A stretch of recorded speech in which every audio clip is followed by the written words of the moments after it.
Hello everyone. देखो ये जे mains का पीवाईक्यू क्वेश्चन है और ये कैलकुलस का क्वेश्चन है। यहाँ पे 0 से π/2 दिया हुआ है, √sin x by √sin x plus √cos x के डिवाइड में है। तो हमें इसका वैल्यू बताना है कि किसके इक्वल होगा।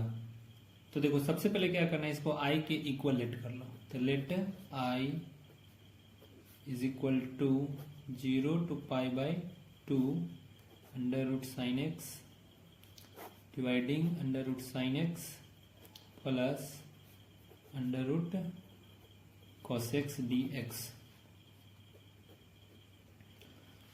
अभी देखो इसको सॉल्व करने के लिए देखो क्या करना है। सबसे सिंपल एक होता है किंग्स रूल होता है, उसमें क्या करना है कि 0 प्लस π/2 दोनों को प्लस करके यहाँ पर जो है वो x में से माइनस करके लिखा जाता है। किंग्स रूल होता है। जैसे किंग्स रूल में देखो क्या होता है कि अगर a से b का है तो यहाँ पर जो x रहेगा उसको a plus b minus x ऐसा जो है वो पुट कर दिया जाता है। ठीक है, तो वही यहाँ पर करेंगे। 0 प्लस π/2 हो जाएगा, यहाँ पर 0 प्लस π/2 फिर माइनस एक्स।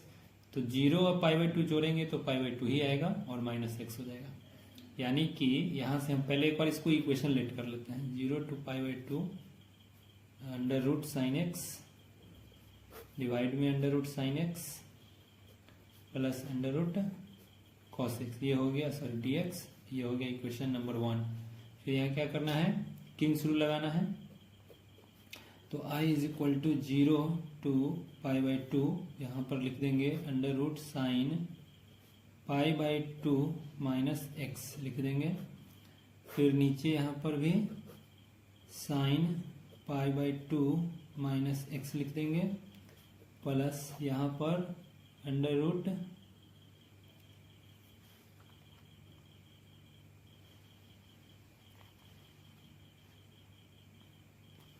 यहाँ 0 से π/2 में क्या था, ऊपर में मैंने x के जगह π/2 माइनस एक्स लिख दिया। फिर नीचे sin π/2 माइनस एक्स कर दिया और यहाँ भी क्या करेंगे cos π/2 माइनस एक्स कर देंगे।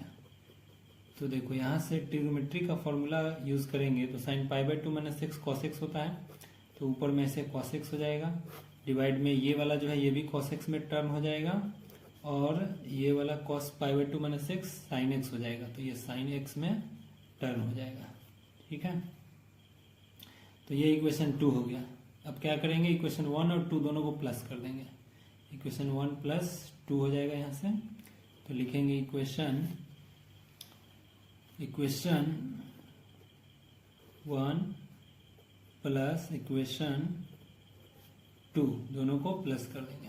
तो इधर में i प्लस i हो जाएगा और इधर में दोनों 0 से π/2 में एक हो जाएगा √sin x by √sin x plus cos x plus ये वाला हो जाएगा cos x डिवाइड में √cos x plus √sin x, ये दोनों प्लस हो जाएगा और dx। तो दोनों का हम देख सकते हैं कि डिनोमिनेटर जो है वो सेम है। तो डिनोमिनेटर सेम है तो एलसीएम तो वही हो जाएगा, तो ऊपर वाला भी सेम हो जाएगा। यानी ये i प्लस i 2i हो गया और 0 से π/2 और ये हो जाएगा √sin x plus √cos x और डिवाइड में आ जाएगा √sin x plus √cos x और ये दोनों का दोनों देखो सेम हो गया, तो ये पूरा कैंसिल हो जाएगा। यानी हमारे पास 2i बराबर यहाँ से बचेगा 0 से π/2 और dx यानी 1 dx। तो 1 dx का जो है वो x हो जाएगा, यहाँ से 2i बराबर वहाँ से इंटीग्रेशन x हो जाएगा। तो इसमें वैल्यू हमें रखना है π/2 से 0। तो एक बार π/2 रखेंगे, एक बार 0, तो π/2 माइनस 0 हो जाएगा। यानी 2i बराबर हो जाएगा π/2 माइनस 0। π/2 में से 0 घटा दो तो ये केवल π/2 रह जाएगा। फिर 2 इधर मल्टीप्लाई हो जाएगा डिवाइड में आकर के, तो i का वैल्यू यहाँ से π/4 हो जाएगा। ये हो गया इसका आंसर, i का वैल्यू π/4 हो गया। तो देखते हैं ऑप्शन कौन सा मिला। तो ऑप्शन यहाँ क्लियरली दिख रहा है कि ऑप्शन ए सही है। तो ऑप्शन ए π/4। ये कैलकुलस का PYQ क्वेश्चन है, जेईई मेंस में पूछा गया है।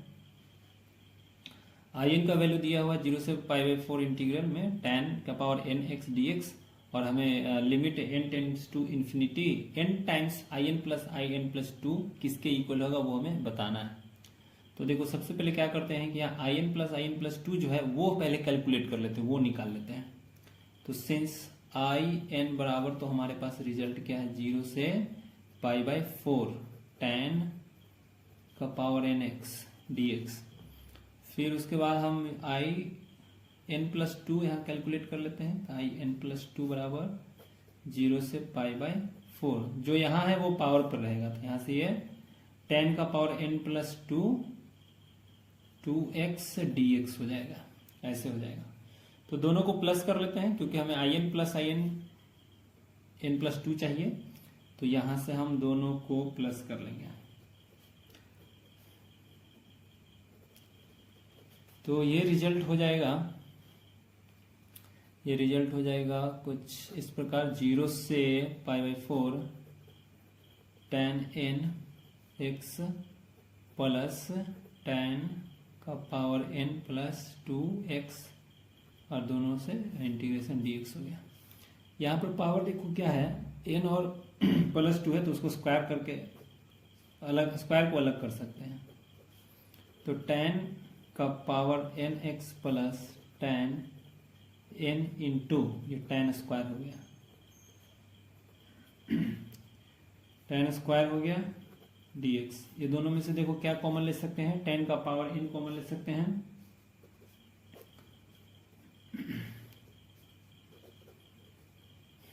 तो tan का पावर n कॉमन ले लेंगे तो देखो क्या बचेगा, tan का पावर n कॉमन लेंगे तो हमारे पास रिजल्ट जो है वो बचेगा, यहाँ से 1 प्लस tan स्क्वायर एक्स बच जाएगा, ये बचेगा। और 1 plus tan square x trigonometry में हम सब जानते हैं कि उसका फॉर्मूला सेक स्क्वायर होता है। तो ये हो गया यहाँ से tan का पावर n x, tan का पावर n x, और ये हो गया सेक स्क्वायर एक्स dx। ठीक है, ये हमारे पास रिजल्ट है in+in+2 का ये रिजल्ट है। अब इसको इक्वेशन 1 मान लो। यहाँ से क्या करना है, तो tan x को t मान लो। तो लेट tan x सब्स्टिट्यूट यहाँ से कर देते हैं, tan x को t मान लो। तो यहाँ से ये 0 से π/4 ये t हो गया। तो यहाँ से अगर इसका हम डेरिवेटिव करेंगे तो ये tan x का डेरिवेटिव हो जाएगा सेक स्क्वायर एक्स, और ये dt/dx होगा, तो dx क्रॉस मल्टीप्लाई, तो सेक स्क्वायर dx बराबर dt हो जाएगा, सेक स्क्वायर dx बराबर dt हो जाएगा। तो यहाँ से ये टर्म हो जाएगा क्या, इसके जगह t लिख देंगे, ये इंटीग्रल टर्म हो जाएगा t के पावर n, और ये सेक स्क्वायर dx जो है वो dt के इक्वल हो जाएगा, तो ये dt हो गया।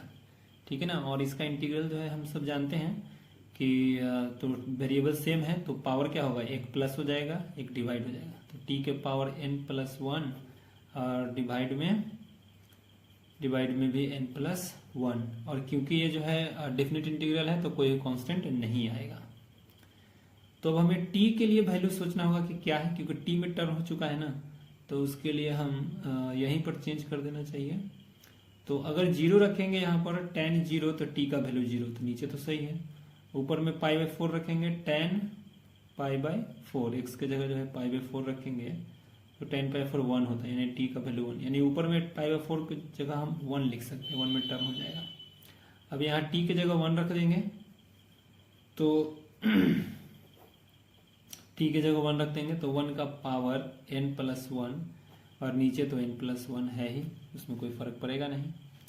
तो in+2 इसका रिजल्ट हमारे पास आ गया। 1 का पावर कोई भी नंबर रहेगा तो 1 ही आंसर आएगा, तो वो 1 हो गया ऊपर में, और नीचे n+1 आ गया। ठीक है, अब इसमें क्या करना है, क्वेश्चन में जो पूछा था उसमें लिमिट लगाया हुआ था n का इन्फिनिटी, है ना। मैं क्वेश्चन जरा दिखा दूं कि देखो क्वेश्चन में क्या है कि लिमिट है n टेंड्स टू इन्फिनिटी, और एक n बाहर भी है, तो सेम लिमिट हम लगाते हैं यहाँ पर इसके सॉल्यूशन के लिए।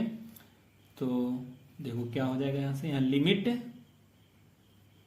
n टेंड्स टू इन्फिनिटी और n एक बाहर आ जाएगा, in+2 के वैल्यू में एक n बाहर आ जाएगा। तो एक n जो है मैं बाहर इंटू कर देता हूं, और इन्फिनिटी वैल्यू रखना है तो उसको हम थोड़ा सा कैलकुलेट करके उसके बाद रखना ज़्यादा उचित रहेगा।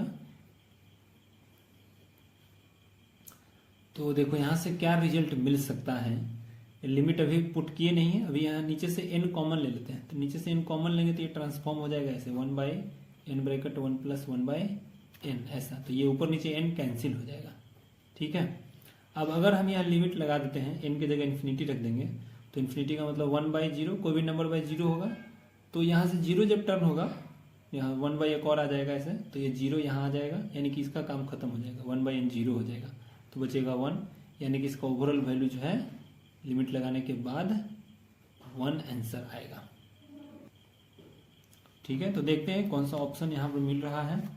तो क्लियरली यहाँ विजिबल है कि इसके लिए ऑप्शन जो है वो बी नंबर मैच कर रहा है कि 1 आंसर इसका करेक्ट है।